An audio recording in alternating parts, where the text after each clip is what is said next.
India के सबसे thrilling podcast की best horror stories only on खूनी मंडे क्लिप्स। Subscribe now.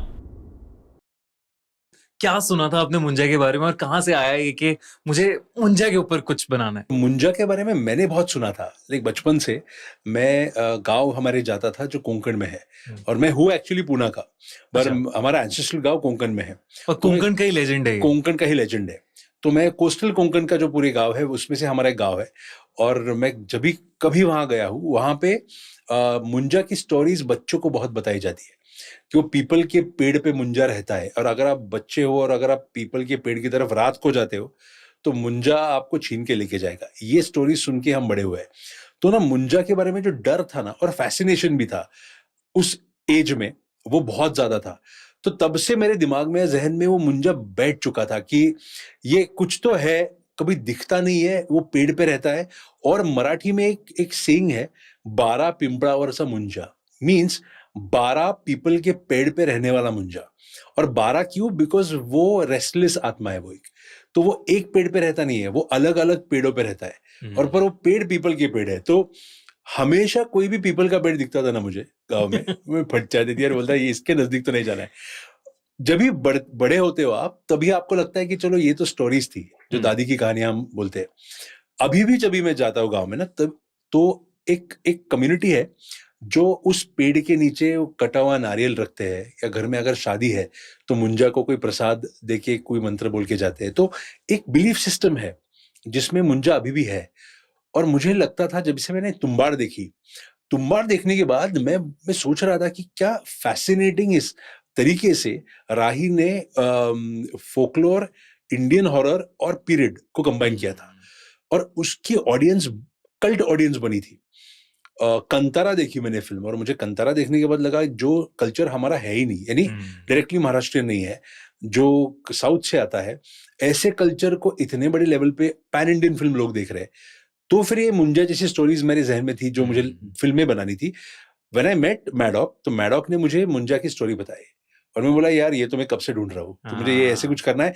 मैं एक्चुअली ऑनेस्टली बताऊं, मैं मुंजा अगर बनाता ना, और अगर मैडॉक नहीं होता, तो मे बी मैं उसको मराठी में बनाता, बिकॉज वो बहुत डायरेक्टली उस लैंग्वेज से आती है। पर मैडॉक को ऐसी फिल्म बनानी है हिंदी में, ये देख के आई वॉज वेरी एक्साइटेड। तो मैं बोला यार ये चांस तो नहीं छोड़ेंगे हम।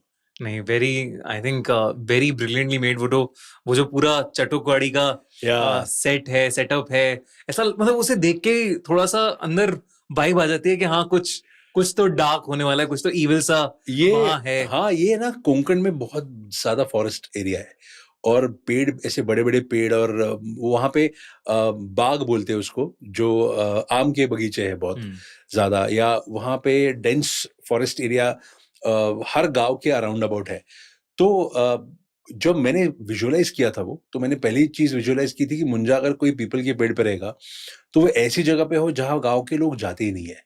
और ना कोंकण में ऐसा एक फोर्ट है सुवर्णदुर्ग नाम का, जो शिवाजी महाराज का फोर्ट था।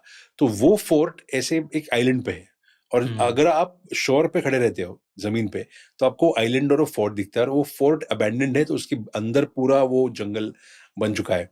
तो मेरा रेफरेंस था, और मैंने मेरे आर्ट डायरेक्टर को, मेरे डीओपी को वो फोर्ट दिखाया था। मैं उसको वो फोर्ट पे तरफ के वहां पे लेके भी गया था, और मैंने उसको ये भी बताया था कि अगर हमें चेटुकड़ी बनानी है तो वो थोड़ा इस स्पेस में बनानी है।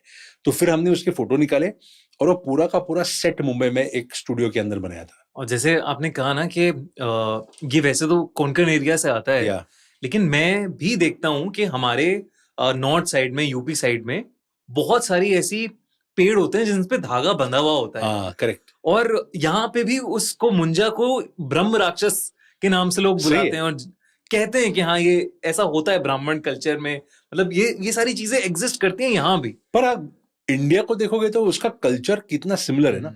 अगर आप इवन कंतारा के जो पूरा उसका जो वेश है, उनको जो गेटअप है, तो इवन कोंकण में अगर आपने मुंजा देखी है, तो मुंजा की शुरुआत में ना जो एक सीन है जहां पे वो राक्षस के अवतार में एक आदमी नाच रहा है, तो वो भी रेफरेंस उधर का ही लोकल है। गेटअप करके डीमंस के अवतार में नाचना, या जो होली में कोंकण में शंकासुर बोलते हैं उसको, कि असुर है वो शंख में से आने वाला असुर है वो, तो शंखासुर। अच्छा। और वो हर होली के त्योहार में एक ऐसे ग्रुप होता है शंकासुर का, तो वो गांव में घूमते हैं और वो नाचते हैं वहां पे म्यूजिक पे। और उसको देखने के लिए लोग जमा होते हैं यार, वो होली के दिन ही आते हैं। तो वो शंकासुर, और मैंने कंतारा में देखा हुआ उसका अवतार, हाँ, भूतकोला जो एंड आई एम श्योर हर ऐसे ऐसे एरियाज में ना इंडिया के ऐसे बहुत होते रहेंगे। लाइक मैंने देखा था नेपाल में भी ऐसे कुछ एक प्रथा है जहाँ पे वो मास्क पहन के नाचते हैं, या बंगाल में भी है।